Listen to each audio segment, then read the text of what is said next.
Assalamu alaikum everyone, Exhibition Cadet Sabir Shah for my channel Ilyushin Cadet 9936. So on February 4th, one of the Malaysian media outlet called Asian Defense Security, they posted an article about one of Pakistani Ilyushin Il-78 fuel tanker has arrived in Chengdu airport of China to carry J-35s. By the way, that article is gone now. I think they knew the reality of that article, that it was not the right thing. Now, I will break it down on what basis I say it was not possible to get J-35s in an IL-78 fuel tanker. So this report actually said that this aircraft landed in Chengdu airport and the fuel tankers were ripped off just to give more space, to the IL-78 to carry J-35s. So first of all, let's debunk it now.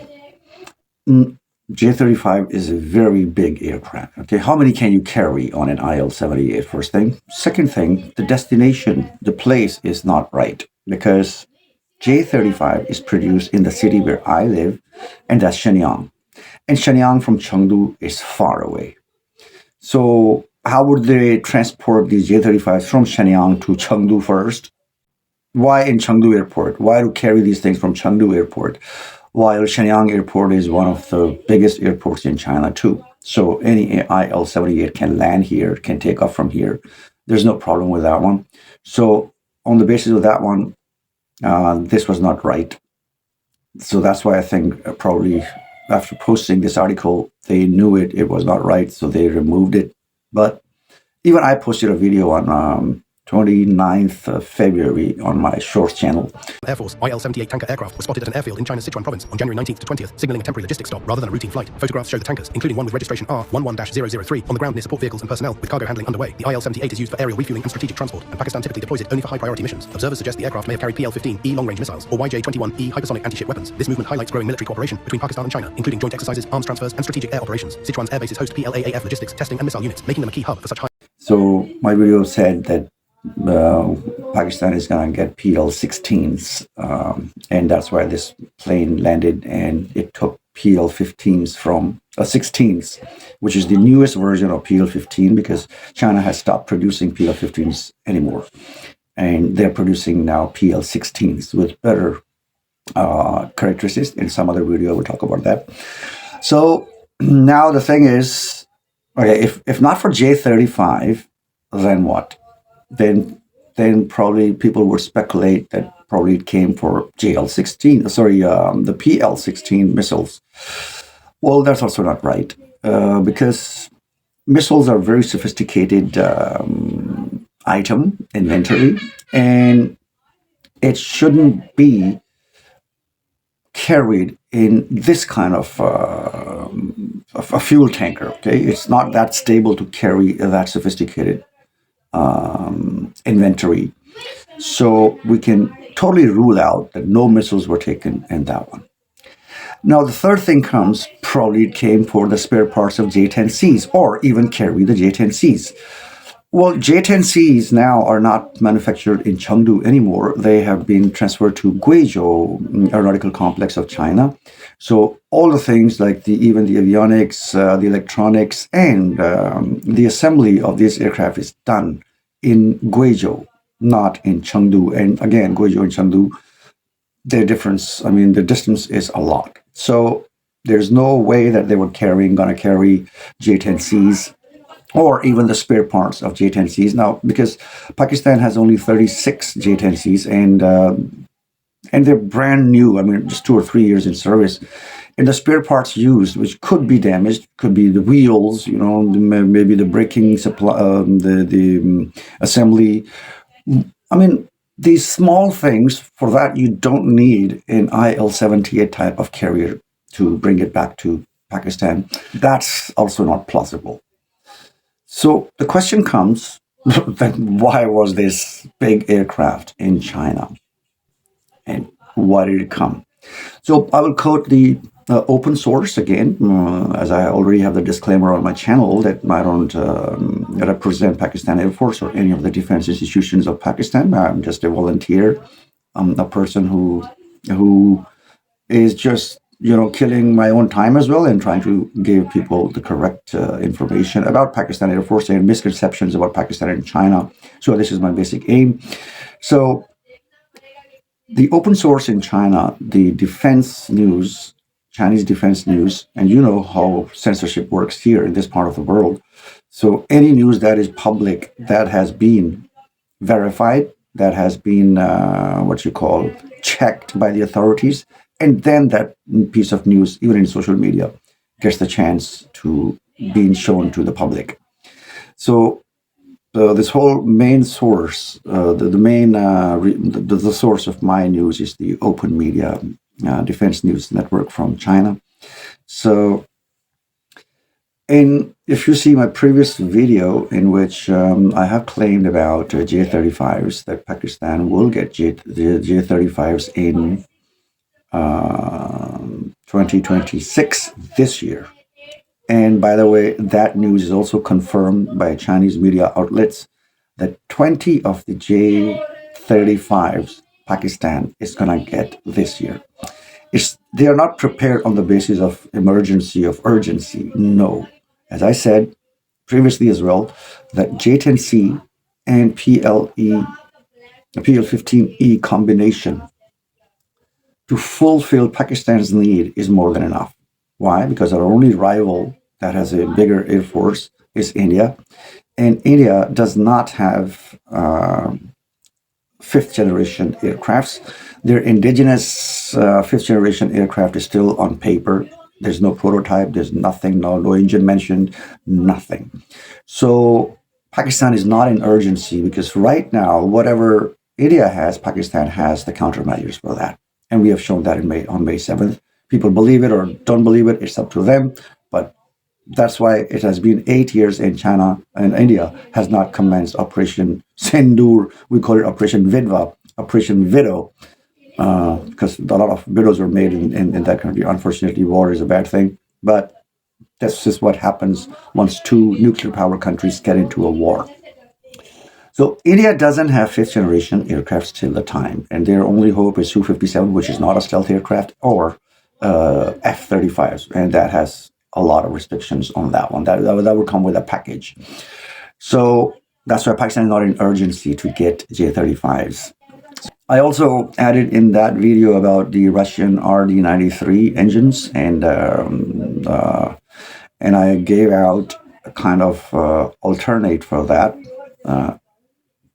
So this shipment that was done on IL-78 on January 26, 2025 was to take Chinese-made engines. Now, the Russians, they provide the engines to Pakistan, RD-93 engines. Initially, Pakistan wanted to get the Chinese WE-10 engines, but the engine power was not enough to, give enough power to the avionics and electronics and all the things installed on GF-17 1 and 2, Block 1 and Block 2 in the beginning. So that's why we switched to the Russian-made engines. And that's also provided through China, by the way. I mean, those engines first come to China, and then China sends us to Pakistan because we don't have direct contract signed with Russia. So it's through China. Spill the beans? No. It's in public.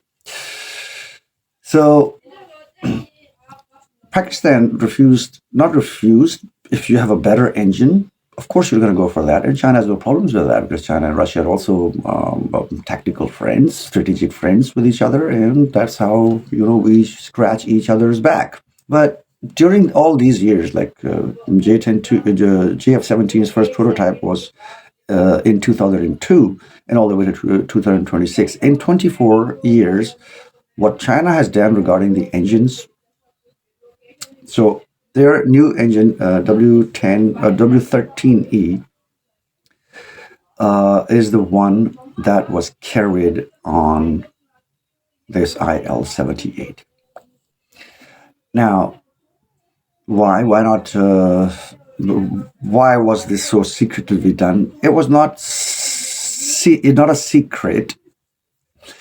The thing is, India is putting a lot of pressure on Russia to stop supplying these engines to Pakistan. Reason being, after May 7th, the amount of aircrafts being asked to be bought from Pakistan is increasing. A lot of countries have shown interest, and in international media outlets, you can see that it's not a joke, it's not a hoax, it's not a fake news, it's the real news. That a lot of countries are interested in buying JF Thunder Block 13. Now, why not China sells them directly? Because China has already given us 58% rights to, most of the assembly is, not most, all the assembly is done at Pakistan Aeronautical Complex. And but some of the, like avionics and the radars and the engines, of course, 42% of the aircraft is still, the parts are still made in China, and China supplies them to Pakistan whenever they're ready. So recently, the increase in the in the procurement of JF Thunders by other countries, it is necessary for Pakistan to speed up, to accelerate the present production capabilities, in which are, I told you in the previous video as well. Last year we had prepared 42. I misquoted. I said 52. I put 25 as 52. So my bad.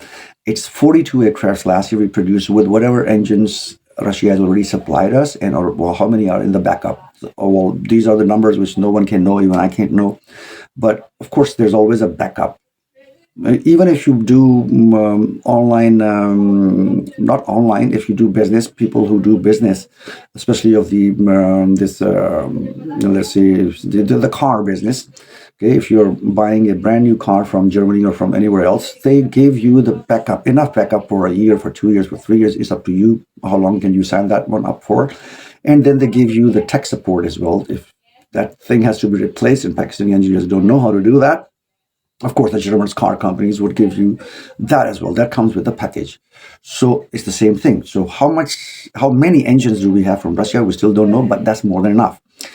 But now we are testing the Chinese W13E engines, which are, they can also produce, like as I said, that 92 kilonewton of thrust to 95 kilonewtons, or 9.2 tons, or 9.2 tons to 9.5 tons.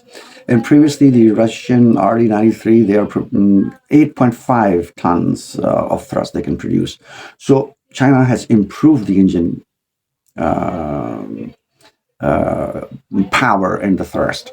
So they don't want, because it's a combined, it's a joint project, they don't want it to be stopped, right? There are many, Azerbaijan, Libya, Nigeria, Bangladesh, Saudi Arabia, Indonesia. So there are many countries there, and this quantity can go up to 150 jets in the coming few years, a year or two. And the overall, because we are supplying the tech support as well, we have a pilot training program, and also the PL-15s, or it's going to be PL-16s now, and the Taimurs, all those cruise missiles. So all the training equipment is going to come with this whole package. So we are expecting to be at about $12 billion, which is peanuts money for a lot of countries who are actually producing fighter jets. And there are only 15 countries in the world that produce fighter jets, and Pakistan is now the 16th one. And if we can sell 150 jets in the coming few years, it's a nice start for any company, which gets orders in terms of international giants being present there. So that's a win-win for Pakistan and China. So IL-78 came to China on 26th of January 2025 to get these new engines. Now, how many can be exported or imported into Pakistan on one IL-78? You guess it. You can Google it and let me know, and I will tell you in the next video. So that's all for my side today. Good news for Pakistan and China. And see you next time. Allah Hafiz.